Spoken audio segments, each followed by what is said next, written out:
Hey guys, you're watching the Best Practices Show, where we take a look at the best business practices from the best dental practices all across the country. And as you get better at restorative or interdisciplinary communication, a lot of the questions come up, what should I do? And you're not going to believe it. I got a great team today, Team Winnipeg, and we're going to be talking about the interdisciplinary communication modalities in a contemporary practice. You do not want to miss this. Do me a favor, grab a pen and hit the share button. We'll see you in a second.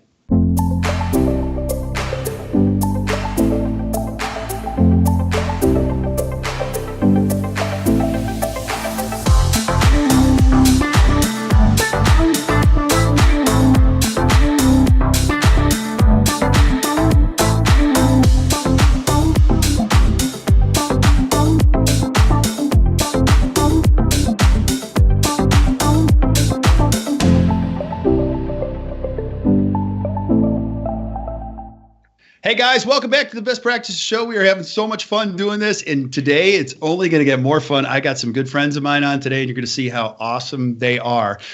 Took us a while to get them together, but you'll love this. So, hey, couple show notes before we jump into this. We are shooting this live on Facebook, so as you have questions, don't be afraid. Add them to the feed, and I'll ask our panel of experts today the questions directly, and I'll get the answers straight from them. Or if you're watching the broadcast later on, feel free to add questions to the feed, and we'll make sure we get you the right answers, because I want to make sure you get the most out of this in this great profession that we all love. Now, I'm just going to share with you who these guys are. This is the first time this has ever been done, so we're going to roll with this.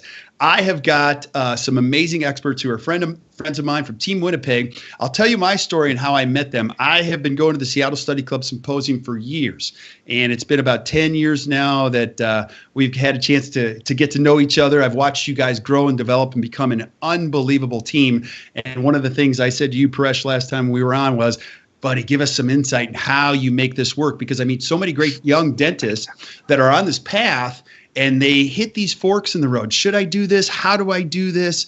And in which direction do I go? And so I'm so grateful to have you guys on. So Paresh, you want to do me a favor? People haven't heard of you guys. Can you just introduce your team and how this team all came together? Sure, Kirk. Thanks very much for having us. My name is Paresh Shah. I'm a restorative dentist in Winnipeg, Canada. So I've been practicing for 26 years. And been part of the Seattle Study Club network for quite a few years as well, probably 8 or 9 years. I've got two close friends with me who are colleagues that I work with. They're just part of an interdisciplinary team that we have here in Winnipeg. And one is one of my best friends. I've known him from dental school, is Tim Dumore. He's an orthodontist. And the other is a newer person to our group over the last few years. Her name is Hoda Hosseini, and she's a periodontist, but also from Winnipeg as well. Yeah, absolutely. Now, can you just give us a little bit of background? Because you guys didn't just, even though you guys have been friends for a very long time, you didn't just fall into this. You guys have worked hard at creating what's called a true interdisciplinary team. And just give us some background on that. You know what? Okay.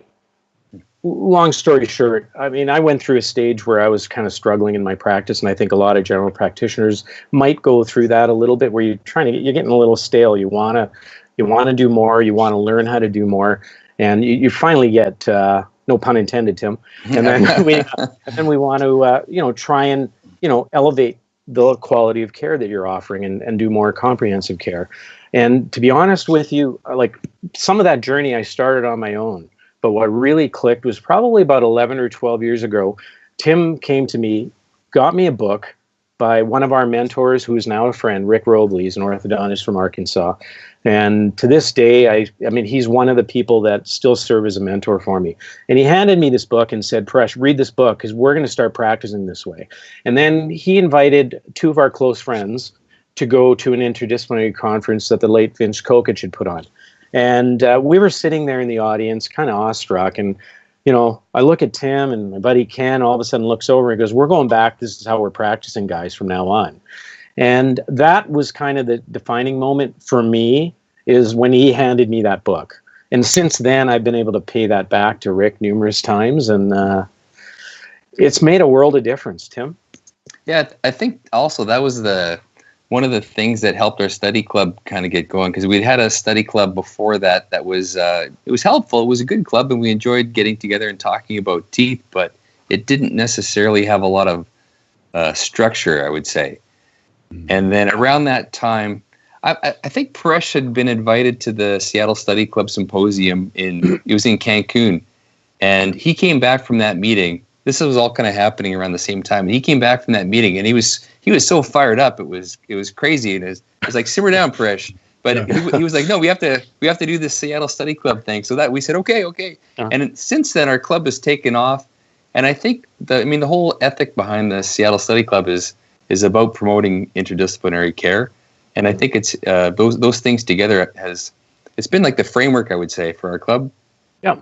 Well, it's one of those things where why some of that was defining or eye-opening for me, that Tim probably experienced some of this during his grad program, and I haven't done a grad program in dentistry. It was before dentistry in another life where I did that. It was a little different, but is just how Robley defines the difference between multidisciplinary and interdisciplinary, and there is a real difference between them when you look at his concepts and what he tries to teach. We all know the term multidisciplinary, whether it's in medicine.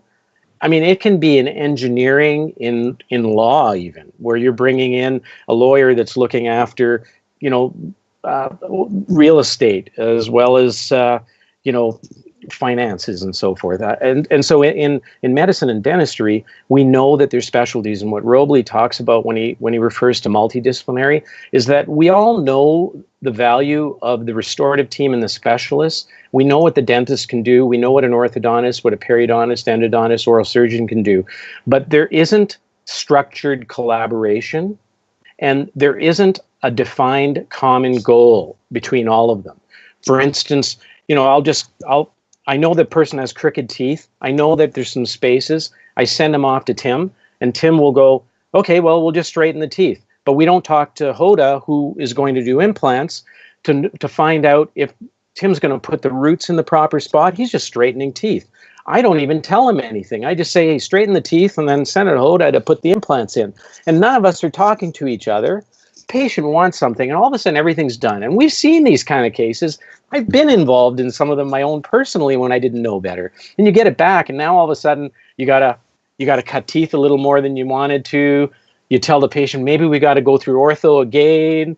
Maybe we can't put an implant. So now she says, I can't put an implant here. The roots are crooked. Let's do a bridge. Right. So that's multidisciplinary. And what Robley defines as interdisciplinary is where you are actually communicating. We have a defined goal and a treatment plan. The patient basically says, this is where I want to go. We come up with a restorative plan. Now we go to these specialists, and they get their treatment plan involved. And now we look at it all together, and we're like, okay, how do we do this interdisciplinary? Hey, Tim, can you put the teeth here? Yeah, I can do that. But I don't know if you're going to have enough bone here. She's going to have to graft. Maybe we need an osteotomy. Let's get the surgeon involved. That's interdisciplinary. And I love working with these guys because we actually communicate. There's a mutual respect with one another. Anyway. Yeah. And Hoda, you're the newest one to this incredible group. Can you give us some perspective as you've come into this, these great clinicians and working together? Oh, Kirk, I guess I was very blessed to kind of fall into this right after graduation. Paresh and I started working together, and in fact, he invited me to work with him in his own office. So I was providing in-house perio to his patients, and I think that was the first time and that I actually got the glimpse of what an interdisciplinary treatment plan can be. Because I'm sitting there, the patient is there. Patient is telling us what she or he wants, and that's the critical point, in my opinion, is really understanding the objective, the primary objective, which is patient chief complaint. And then together with the restorative doctor and myself, addressing that. And so therefore having the communication under one roof and involving the patient in that communication as well.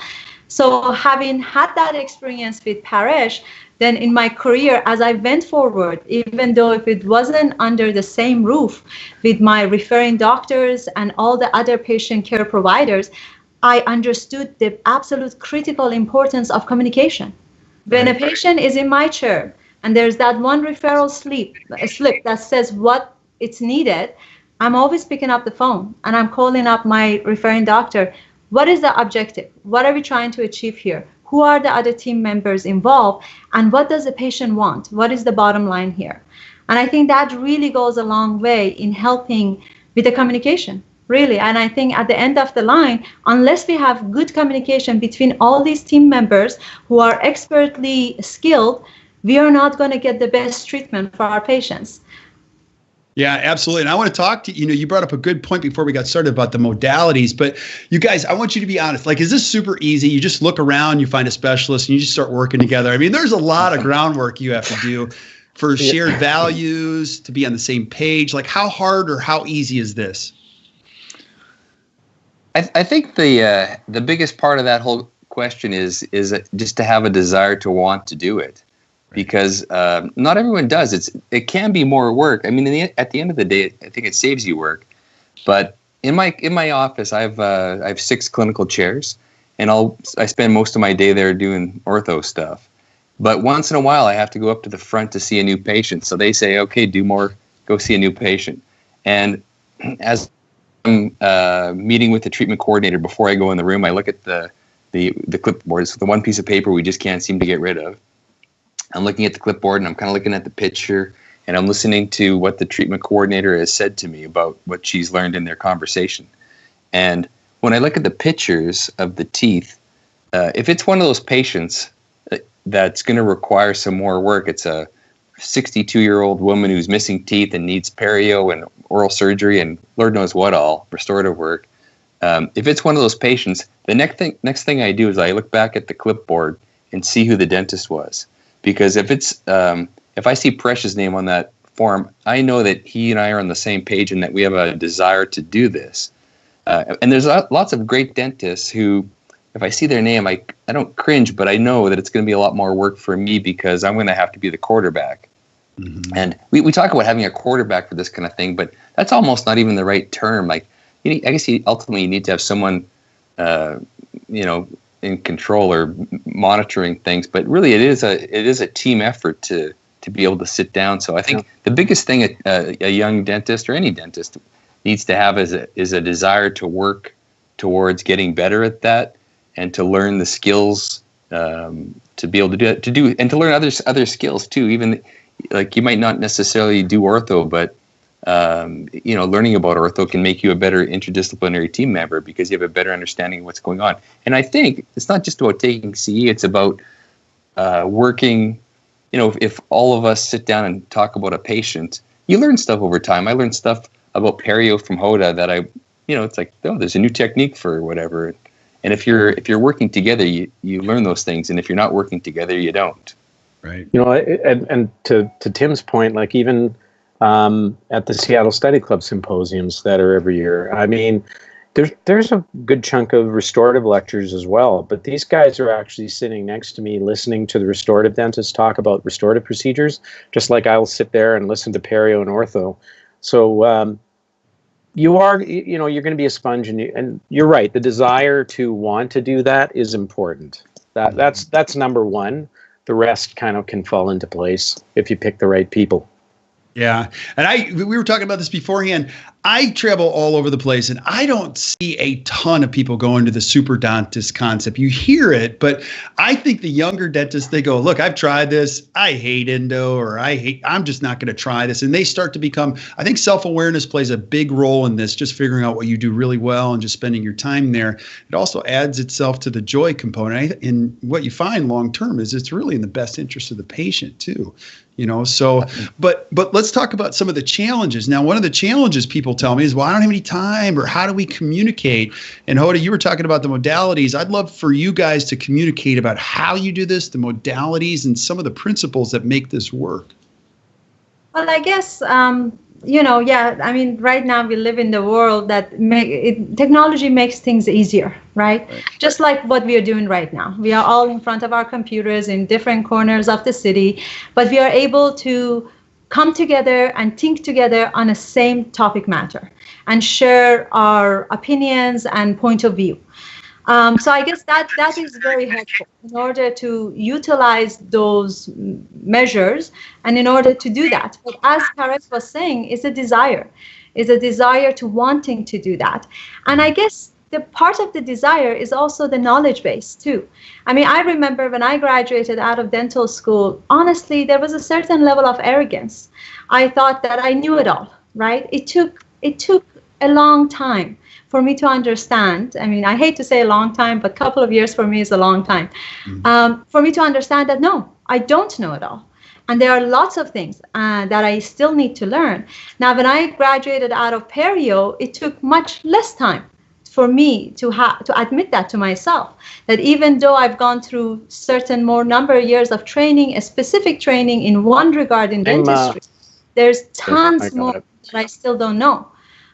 So I guess having the guts and the confidence to say that to yourself, and being open to learn from your colleagues, whether you're learning from them from their lectures or from just talking to them over the phone, and just being okay to say that there's things that I still need to learn, and I need to seek out proper consultation from my advisors, whether they are your restorative doctors, whether they are your specialists, and be okay with that and be able to approach them that way. So I guess in terms of modality, yeah, technology can play a huge role in making it easier, but really having the vision, and as Paresh was saying, the desire to say that I need this, I got to go through this, and I got to find the answer. Yeah. Right. Right. And then can you give us some perspective on how you do this? You know, you guys, we were talking about some of the apps that you use, because you don't always have to be in the same place at the same time, but you do try to when it comes to discussing patients. Is that correct? You know, yeah, I mean, physically, look, for us, it's not quite as inconvenient as some other cities, but the reality is, you know, our lives, everyone's lives are busy. I mean, and trying to physically be in the same area is hard. We definitely can share, and we have shared patient records securely so that we can actually discuss treatment and actually even discuss diagnoses and treatment plans. So that's been nice. And you can do that. You can do that digitally. It's not overly complicated. And we have more modalities, as you say, as they're coming up. We do have ways to encrypt our data so that it's HIPAA compliant, and be able to share that information, as simple as a photograph to as complex as a 3D scan and a CT scan as well. And I mean, Tim and I do that all the time. With some of the ortho and restorative cases that we do together. So, and we've done that with Hoda as well, where we've just shared that here's a CT scan, here's a 3D digital image, and here's some photographs. And if you bring in stuff that Christian's doing, Coachman, I mean, now you can start putting in photos, videos, all of that. Mm-hmm. So it's not complicated to do it, but I think Tim, I can't remember if Tim mentioned that at the beginning or just before we started, is part of it that is the desire for the individuals to want to do it. I do feel that for the millennials, it's easier, but they just need some guidance to know that, hey, this is what's going on and this is how we can communicate. And with some of the more seasoned individuals like myself and so forth, you might not be quite as tech savvy. So it takes a little getting, putting a little bit of effort to get it in there, but it's great. It's a fantastic way to communicate. And hey, right now, once we get off, the three of us could sit and discuss a case. Right. So yeah. I think it's gonna be or drinks too. Yeah, that's right. That's the one thing you miss. Yeah. I do. Yeah. And Tim, what were you saying? I would love to know I think it's worth becoming more comfortable with this, because the most satisfying cases we have are the ones where we work together and develop plans where you achieve together as a group, you achieve more than you would working alone. You know, it sounds kind of cliche, but it's really the truth. Some of those patients that come in and they have 10,000 problems long, and if you're a young dentist in, somewhere in Manitoba or wherever, and a patient comes in, you think, good Lord, like, where do I start? Well, I guess that's the point, is you don't have to do it yourself. And there's some real satisfaction from finding a group of people that you like to work with and figuring out a way to make those cases happen.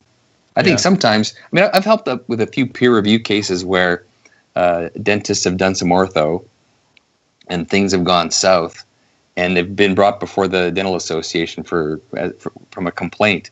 And the dentist that's reviewing the case doesn't know much about ortho, so they say, look, can you help me out with this? And you look at these cases, and the one thing that stands out is that they saw the patient 85 times or some ridiculous number of times, and you think, you're not making any money doing that. You're just creating aggravation for yourself, and you're not doing a good service for the patient. So, start small and find some people that you can work with, and you'll build it from there. But it takes time to get to that point. Yeah. And what are the things, I'm just curious from all of your perspectives, I get these pitfalls or these hesitations sometimes from young dentists, like, well, the patient doesn't have any money. If I send them 3 different places, they don't want to do all this. But I found this to be true. Do you guys find this to be, there's no less expensive way to do anything than to do it the right way the first time. Would you agree or disagree? I think that's totally true. And I think one thing I mean, as an orthodontist out of school or when it's first starting, I could focus on the big picture, and I could even sort of imagine the restorative plan. I did restorative dentistry for 4 years before I went back to ortho school. But one thing I learned from Paresh is that restorative dentists will offer staged treatment for patients. So they might come and have some perio work and some ortho and surgery or whatever. And then in terms of restoring the rest of the case, we need to plan it sometimes, but he'll do, a couple of crowns 1 year, and then the next year a little bit of something else. Because I mean, there's people that come in and say, "Here's my checkbook. What can I do?" But that's the minority of people. Most people would want to know, how can they stage that treatment over time? And I think sometimes if that comes up early in the conversation, where it's going to cost, there's going to be an investment, but it doesn't have to be all in one day, then people are relieved by that and they appreciate being given some options. Right. Yeah, you brought up a great point, Tim, because it's one of those things where I truly believe that in order to differentiate yourself moving forward, dentists need to be good diagnosticians and understand comprehensive interdisciplinary care. And Tim actually said something that is absolutely true. It's one of those things where, we can be great tooth fixers for everything. If tooth breaks, we can fix it. And if it breaks again, you fix it and you deal with insurance and all of that kind of stuff. But, if we can figure out why it's breaking or failing or getting crowded, and we can put it in a stable environment, that's our goal. And I found, again, through that book and through working with people like Tim and Hoda, is you start realizing, okay, if we can, for me as a dentist, as a restorative dentist, if I can get the occlusion stable and everything all lined up properly, spaces lined up, everything perfect, you know what? What have I just done? I've got single tooth dentistry now because the occlusion's stable. I've got the spaces stable. Now, if they say, well, look, I can't afford to do the implant right now. Okay, well, Tim's like, hey, wear that appliance, make sure the space doesn't tip, and if you wait 5 years, Hoda's going to have to do a graft, but at least you'll be able to do that implant, or she may have to do a graft. As long as they know that, it's part of it. But now I'm doing single tooth dentistry. If they can afford only 3 crowns or 3 fillings that year and a root canal, well, then you just do that. But when they're all tipped and mangled and everything, it's a mess. We're just putting something in. It's like, hey, I want to redo this house. Well, structurally, we need to move the piles and we need to do the foundation, but can you just do it without it? Sure. And then it falls apart 5 years later, and it's like, now it's twice as much work because now you got to gut the house. Right. So, yeah, that ortho, like I'm going to tell you right now, if I look at the number of veneers I've done in the last 5 years from the previous 10 to 15, I just don't do them very much, because if I can convince them to do even some minor orthodontic movement, I'm saving teeth. Mm-hmm. Yeah. Absolutely. I think both Tim and Paresh bring up a very good point. Because at the end of the day, it's all about the holistic treatment of the patient. And that involves all the different disciplines in dentistry. And quite honestly, in my experience, when the whole team is talking, and the team involves patient as well, and you create that value for the patient and they understand truly why you're providing them or suggesting the care and the timeline to them as you are, there are more acceptance of it. And yes, financial sometimes is a limiting factor, but as Paresh was mentioning, when every team member is on board, we can talk about those timelines a little bit more and better. And once the patient consented to it and understands the compromises by waiting longer or not, then the treatment goes ahead easier in that sense. It's interesting sometimes when we have our study club meetings and we'll present records on a patient and then have two scenarios. And in one, I'm sure other people have done this before too, but you have two scenarios. One is Cadillac treatment, whatever the best treatment I can possibly have, and the other one's like, look, I don't have a lot of money. How can you help me? And it sure makes it interesting to go through those scenarios sometimes. Yeah, I mean sometimes. Yeah. Now I'm curious about this too. When you go through the treatment, I also want to know about the value that you build for each other through the patient process. Because a lot of times when you're creating a network like this, a group of people that are all working together, you have to build value for the patient going over to Tim's office and then Hoda's office. It's not one of those things where you just hand them a sheet of paper and say, go to see my buddy, do you? Can you talk about that? Because that's a huge piece of how you work together, correct? It is. And if I might start, that is from my perspective as a restorative dentist, I would suggest that you almost interview the people you want to work with, but it all goes back to what Tim said earlier about your desire to want to practice a certain way, and understanding that maybe being a super dentist isn't always the best situation all the time, but finding the right specialists that are willing to take the time to understand how your practice philosophy is and that it's congruent with one another. And then number two, after that, it's a no-brainer for me, because I can just go, look, I mean, I do this all the time. It's just like, well, how come you can't do it, doc? It's not a lot. Can't you just do some aligners, or can't you just put the implant here and this one's, it looks pretty simple. And I said, yeah, but you know what? For me, it's easy, because I'll just say, look, these guys are doing this every day, multiple times a day or multiple times a week. So can I do it? Sure. Like, why am I choosing not to do that root canal? Because you know what? I don't do root canals. I haven't done them in years. If you want me to, it'll probably take me 3 or 4 times longer to do it. And I'm hoping I'll get a great result. Or you can go see my friend who can do it in an hour, and he does like 6 or 7 of them a day. What would you like? It's the same thing with dental implants. Hey, I've done a few hundred dental implants. This one involves extra work with the bone and sinuses. Do you want someone who's done it thousands of times, or someone who's done it this particular area of the mouth 20 times? It's pretty easy after that. Well, would you go to them? Yeah, my patients have gone to seeing these people, and my family has. It's easy. That's what I do. Because when you believe in these people, like, it's so easy, because there's no lying. It's you're just speaking from the heart. Yeah. I don't know how you guys deal it from the other way. I think patients pick up on it too. Like when someone comes in for an exam, and you look and get a sense of what their problems are. Some of those patients where I may not have all the answers right away, but I know that we're going to figure it out. And I think patients pick up on that. Like I'm a pretty mild-mannered guy, but I think they know that I'm confident that I can work with you and Hoda and whoever else is on that team to make something happen. Whereas if you're not sure, that's going to come across when you're talking to your patients. They'll kind of wonder, do they really know what's going on, or are they going to be able to help me? And I'm sure we were like that. I wish I could have a clock back in time to see myself 20 years ago. It'd probably be horrifying, but we know we've grown and developed, and we worked at it, and now we're at the point now where we're pretty satisfied with how we care for people.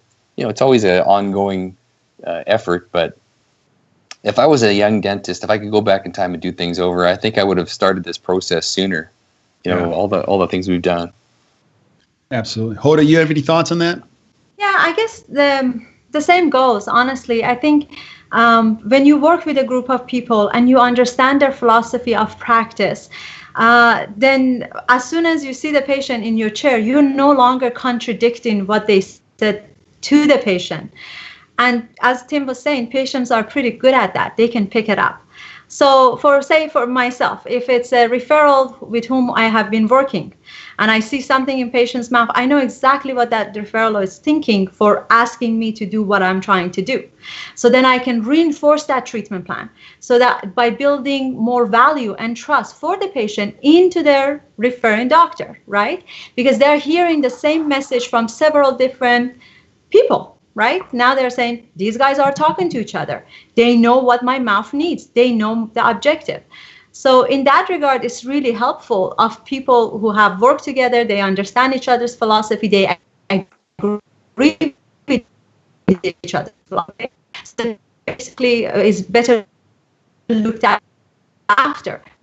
Coincide, work with people or start initiating working with philosophy you're not very familiar with, okay? And I say familiar, not because somebody very smart once told me there's 7 ways to heaven, right? And maybe I only know one, right? So I got to pick up the phone. I got to, contact my referring doctor and say, by the way, this is something I saw. These are my thoughts. I'd like to know what your thoughts are as well, so that we can work together in front of the patient. In my practice, the worst thing I can ever do is to contradict my referring doctor in front of my patient. If there's ever a time that I feel like I don't understand what the request is, and I maybe don't agree with what the request is, I tell my patient, I have to get in touch with your referring doctor. I will call you back regarding your treatment plan once I have talked to them, and then we will formulate something for you that we both are on the same page about.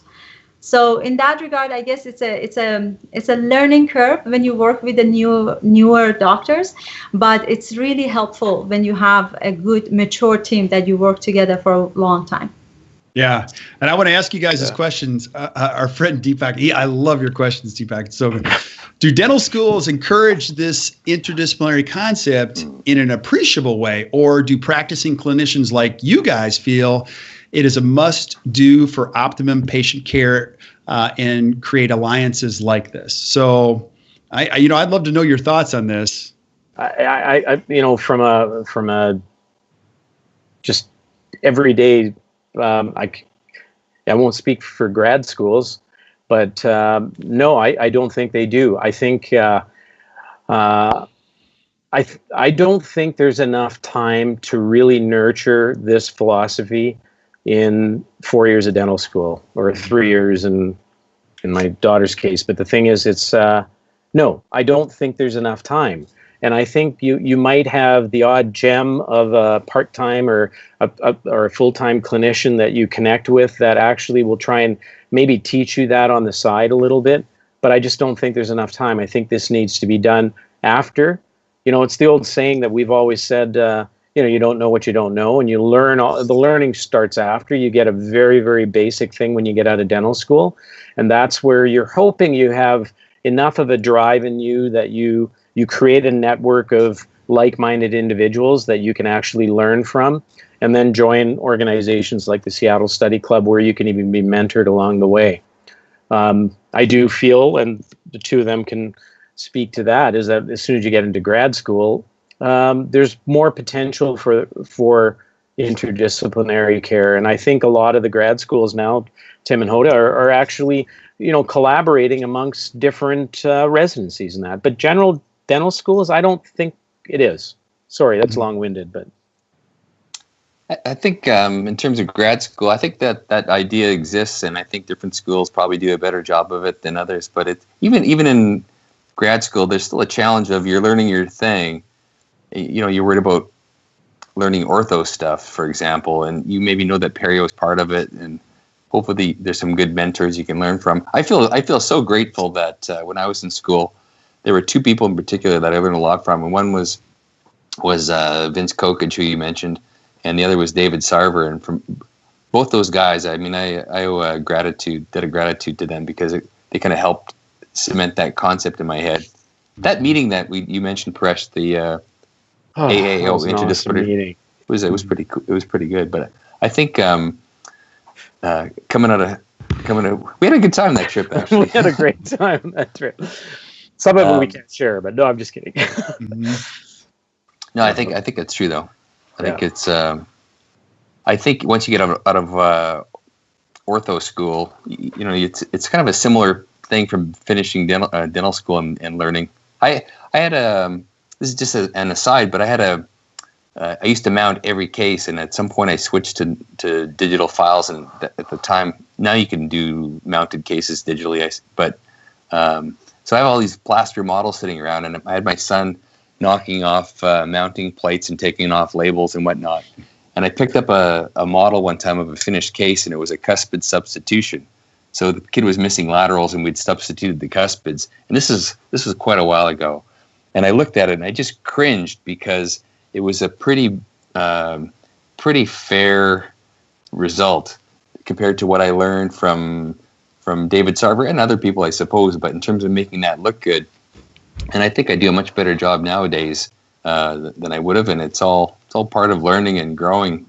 I don't know. I think when I was young, I don't think I knew I had things to learn, but I don't think I truly appreciated how far I had to go. I'm hoping that before I die, I'll have more of it figured out. Hey, all you and me together. So, but isn't that true though? Paresh, I think what you said is so true. I mean, your education starts once you get out in the world, and you learn so much that and I think the key here is if you're a young dentist watching these three, not one of them is saying, I got it all figured out. I've figured everything out. Absolutely. I got it. And you find that the dentists that have all figured it out, they're not that much fun to hang around with at meetings anyway. Your favorite people that you sit next to in any meeting are the most curious. They're like, how does that work? Like, how do you do that? Absolutely. What was interesting is Hoda. Hoda moved to Ontario for a while because your husband was doing his MBA. And I had actually connected her with a colleague out there who's a prosthodontist, and she ended up doing a lot of collaborative work and some teaching with him. And she came back and she said, "Oh my God, that was some of the best experience that I learned about restorative." And I said, "Well, why?" And you can expand on this, Hoda. And she just because I learned, first of all, outside of our little bubble that we have in Winnipeg, there's a whole new world of dentistry out there. And on top of that, learning from other specialists, I've come to appreciate that I can't do the work with just my specialty. Mm-hmm. You can expand on that, but you told me that, and I was just like, yes, thank God you're back. No, totally. I think, as Paresh was mentioning, one of the best thing, or twice it actually happened to me, was getting the right exposure right at the right time. So first, when I graduated out of dental school, I never thought I would specialize. Because quite honestly, going through, as Paresh was mentioning, the dental school is so comprehensive. There's so much to learn, and you just want to get out. Toward the end, you just want to get out. At least I did. I was exhausted. So when I went to Ontario for the first time, I practiced in a fairly large practice that had other specialty group coming into the practice to carry out some of the tasks. So therefore, I was exposed with a lot of things that a periodontist would do. So the periodontist wasn't just scaling and root planing the teeth. Periodontist was much more than that. So that actually got me really excited about going to grad school and, learning more about perio. And when I graduated out of perio, again, as I mentioned before, there was a certain level of arrogance, thinking, I know it all, right? And then I went to Ontario, and I worked with a very good friend of mine and dear mentor of mine, Dr. Ken Hebel. And he's a very well-known prosthodontist. He lectures extensively, and he had a very good, thriving implant dentistry type of a practice. And I remember the very first time that I took a cast to Ken, and I told him, okay, so Ken, this is the plan. This is how much space I have. I'm going to place 2 implants here. He looked at that cast and looked back at me, and I could tell in his eyes he just wanted to smack me. There was no better word for it. He just wanted to smack me, and he's such a gentle-hearted man. He would never admit to that, but I bet he did. Anyhow, he's like, I need to talk to you. And that was the beginning of all the conversation and all the training I had with him regarding the importance of the prosthetic treatment plan when it comes to implant dentistry. It's absolutely the key.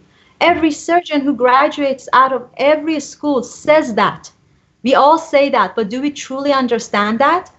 I am not sure if we do, because if we did, maybe we won't have so much problem with implant dentistry now, 5-10 years down the line. So initiation of a treatment plan starts, in a case of implant dentistry, it starts with the prosthetic treatment plan. It has nothing to do with the surgical. Surgical comes second. So that was, I got lucky. I was able to be mentored by somebody like that who took the ownership of the mentorship. And I guess in a sense, I also wanted to do that as well. So I allowed myself to be in that situation, because when I did go to London, Ontario, I had the opportunity to join another perio practice. And the perio practice would have been a much better fit in a sense that they had patients for me, they had the room for me. At Ken's practice, he told me, he was very honest with me. He's like, I have no patients for you. You will have to, bring in your own patients, but what I can promise you is an education. Mm-hmm. And so I picked that. So I guess being open to those opportunities and seeing them is a key, and understanding that you don't know everything, that you still need to learn. And so nowadays, if I pick continuing education, it's really more prosthetic continuing education, even though I'm not looking to become a prosthodontist. I accept and I respect my restorative doctor and their skill, and I'm thankful that they do that part of it, because I have no interest in it. But I need to understand that in order to be able to work with them. So not limiting yourself to your own specialty or your own interest, but really exposing yourself to everything that our profession can offer in every different discipline. Yeah. Amen. Amen. And Rodrigo, who wasn't able to make it today, he says, "Hey, Paresh, where's your tie?" So yeah, I was giving him a hard time. I love that. I don't need a tie, man. I don't see you in a tie. You're pretty relaxed. So I do want to ask you this. Deepak is just awesome. You should be my co-host, Deepak. It's awesome. There's a feeling of certain percentage of patients that there's some hucksterism in dentistry, and upselling is happening. Have you encountered a patient feeling like your interdisciplinary concept is really an upsell? And if so, how do you handle it? Good question. For me, it's easy. And these two might have a difference. So I definitely want to hear what these two have to say. But for me, it's like, you know what? I'm at the stage now where I try my best to just basically say, if you're not comfortable with what I'm trying to explain to you here, I'm sure you'll find a dentist somewhere else that will do exactly what you want. I just don't want to go down that path. Mm-hmm. So you're welcome to find that. If you want to work with the way that I feel we should, I need you to have these consultations and be fully informed before I choose to ignore one of the things that I'm asking you to do. And otherwise, I'm not comfortable proceeding any further. But it's hard to do that. When I was 6, 7, 8 years out, even 5 years out, whatever, I wasn't comfortable with that, because you feel invincible and you just want to do all the work. And when you make a few mistakes along the way, you start realizing that maybe, cutting your losses in some areas and not taking a patient down a path is the way. So I just graciously decline and say, I know you're going to find someone. You keep going and ringing on doorbells, and you will eventually find the dentist that will do what you want. And somebody smart, very smart, once said, and I always remember this when I come across those patients, just because the patient doesn't want to do the right thing doesn't mean you have to do the wrong thing. And I think that's a very simple saying, but it's so true. And if we can remind ourselves and give ourselves the flexibility to say, I'm sorry, maybe I'm not the practitioner for you, because this is truly, honestly, the best thing I think should be done, and I would want this to be done in my own mouth. And if you don't want to accept this, I'm not willing to accept the responsibility and the sequels of failure that will come because I listened to you today. Right. True.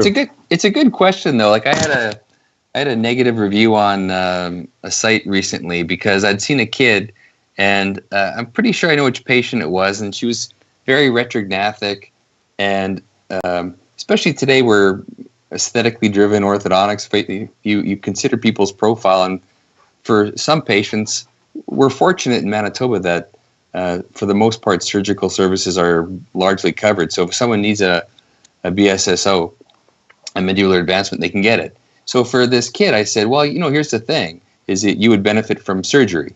And I like to think that I give patients all the options that are available and let them decide. There was a time before when, as a profession, we were more paternalistic and we kind of made decisions for people. But I want to make sure I'm explaining every option. And for this kid, I thought that surgery was a good option.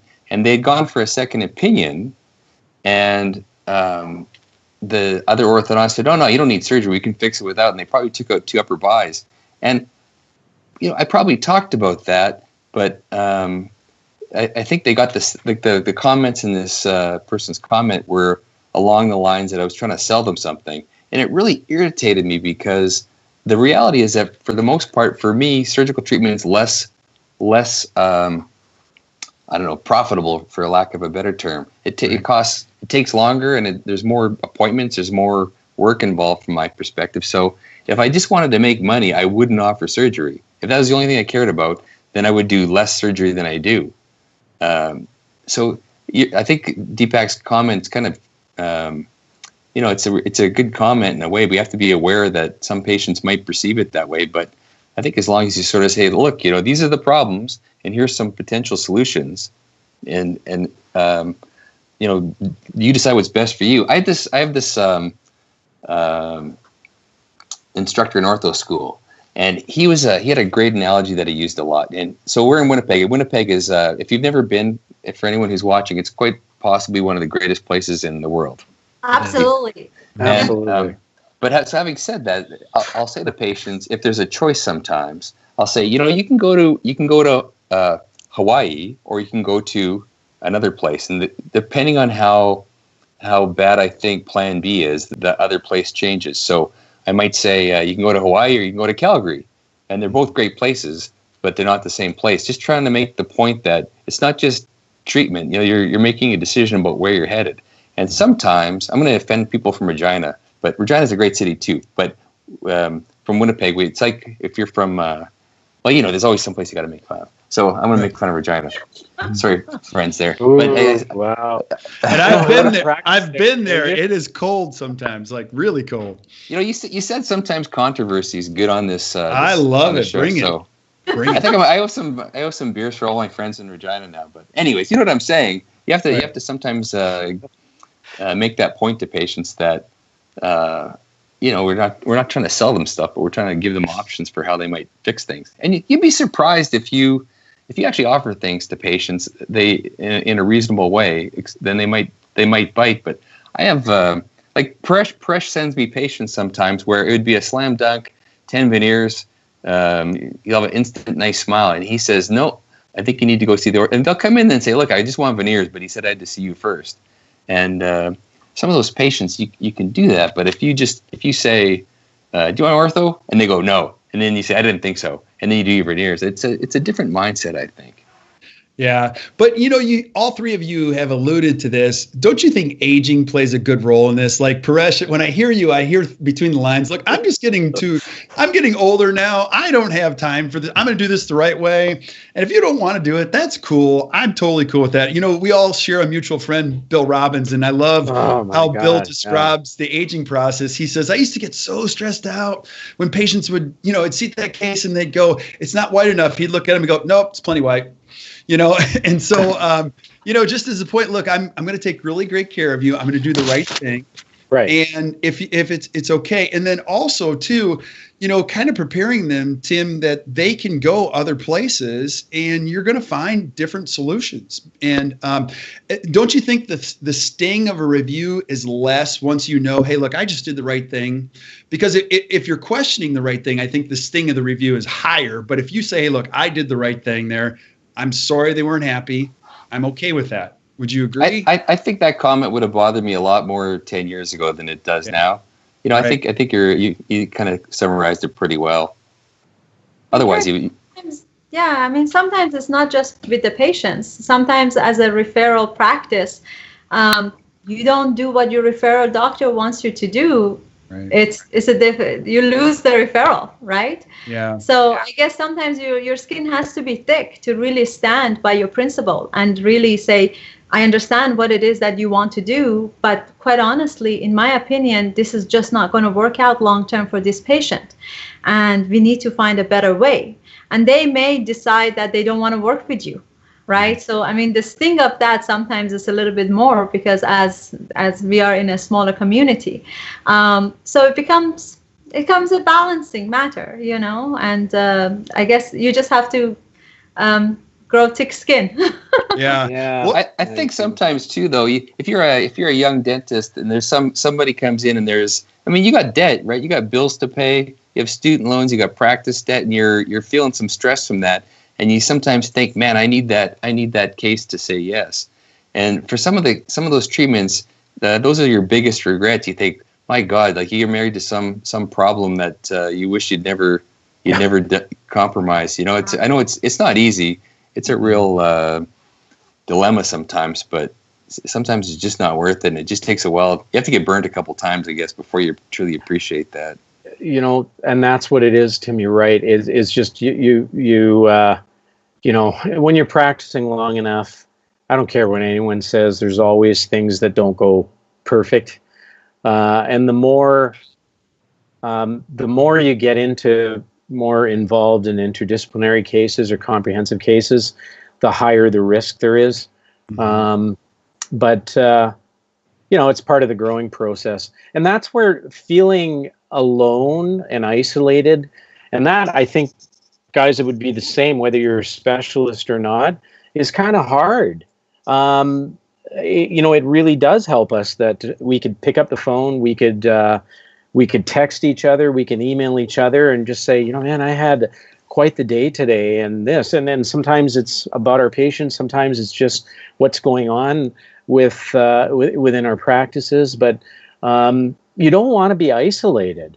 And I think it's very important, as soon as you get out of school and beyond that, to have a network. Have a network of like-minded individuals within your community. We have some outside of our community, like in different cities as well. And that helps also to frame things, right, Hoda, Tim, because you have the ability to also talk to some of your colleagues in a different city and realize that, you know, they might be in San Francisco, Miami, and in Toronto, and they're like, you know what, it's not a lot different. Like, we still run, and that's the same with me. And it's just to have that, and that's where the study club is just, I don't know, for me, it's been really amazing. I think the study club's been, professionally, it's been the most satisfying thing for me, is the relationships we've had within our club in Winnipeg, and also all the people that we've met over the years at the symposium and at the directors' meetings. I mean, I've learned so much from so many smart people, and I don't know, if I couldn't give that up. I think it's made my whole career more satisfying. And our lives better. So all the way around. Yeah. And we wouldn't have met you. Well, I'm, you know, they, you know, I've heard people say this. We're not as smart as, I'm not as smart as all. How do you say that? Well, this just gives you a little insight of what's in this reptile brain. But I feel like I'm carrying up the, you know, the tail end of here. I feel so grateful just to be immersed in such greatness. And you know, they always say you're the average of the 5 people you hang around with most. So I got up my game so I get included to these meetings again and again. So I'm just grateful. So I agree. I can't imagine a life without it. It's like the one time, you know, you've got it locally, but then you also have the times per year where you're like, hey, I get to see my buddies, I get to up my game. And really the learning is over the top. I mean, heck, the food is over the top. So you can't go wrong. And really, it goes to your point, though. Both of you said, all of you can't be isolated. You know, one of the dangers in being good in dentistry is you can isolate yourself, or in dentistry, period. I mean, you don't have a lot of people checking on you when you own your own practice and like, hey, man, I just thought I'd walk across the hall, see how you're doing. People don't do that. You can really dig yourself in a hole that's pretty deep. And when you're around a great-minded people, I mean, it brings everybody up. True. Absolutely. True. It's and you know what, when you're networking and building these relationships outside of your practice. It's amazing the number. I had a local dentist a number of years ago. A lot of people were just kind of, didn't really, when you talk to business people and they tell you, like, there's a lot of people that are successful that don't mind mentoring if you approach them. But a lot of people just think when you go to them that they're going to be standoffish. Mm-hmm. And so there were a few local dentists, probably about 12, 13, 14 years ago where, a lot of people will go like, I don't know if I would talk to this person. I'm not really sure about that person, but how do I know unless I go myself? And I'd call a few of them and say, hey, I want to change the style of practice that I'm doing. Would you mind if I took you out for lunch and just kind of find out how you practice? And they're like, sure. And it's the same thing. As soon as you go to, I'm gravitating again to the Seattle Study Club because this is our common bond right now. But when you go there and you have some of the educators there that are our mentors, like, seriously, Tim, how many times have we gone and we've had a beer with some of our mentors or just sat and had lunch with them? And super cool. And we're not always talking about dentistry, but we're talking about families. Our families know one another, and we share, and they're there as a resource for us. It's pretty cool. And especially at that level, that if you've got something going on and you need some help, you can actually count on these people.